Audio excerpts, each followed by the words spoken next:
सरदार, अगर आपकी इजाजत हो तो मैं कुछ कहना चाहता हूं।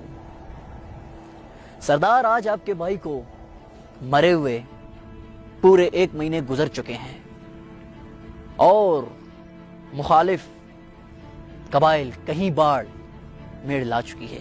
क्या आप मेड़ नहीं करना चाहते? मेरे भाई मेरे लिए बहुत ज्यादा अजीज थे और उन्होंने मेरे दोनों बाजू मुझसे छीन लिए, जिसका सदमा मैं कभी नहीं भूल सकता।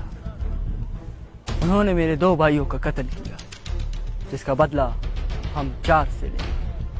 और जाके उनको कह दो कि किसी सूरत हम मेड़ कबूल नहीं करेंगे।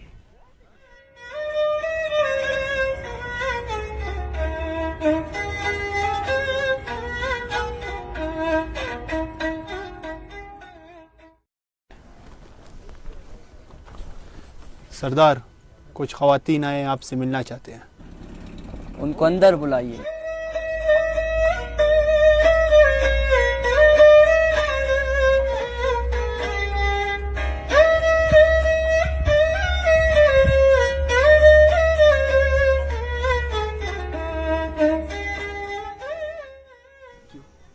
सरदार, आपकी इजाज़त हो तो मैं कुछ अर्ज़ करना चाहती हूँ।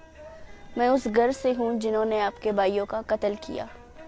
मैं आज आपके घर मेड़ लेकर आई हूँ।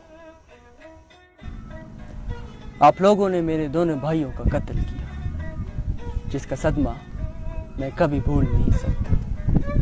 लेकिन बलोच के घर अगर कोई औरत मेड़ लेके आए तो रस्म व रिवाज के मुताबिक वो बख्श दिया जाता है, क्योंकि बलोच कौम में औरत की एक बहुत बड़ी अहमियत है और एक बहुत बड़ी इज्जत है।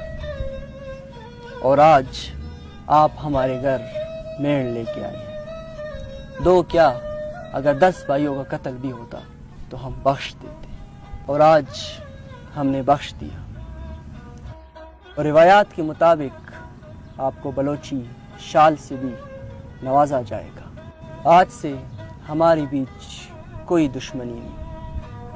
हमने अपने दोनों भाइयों का बदला बख्श दिया।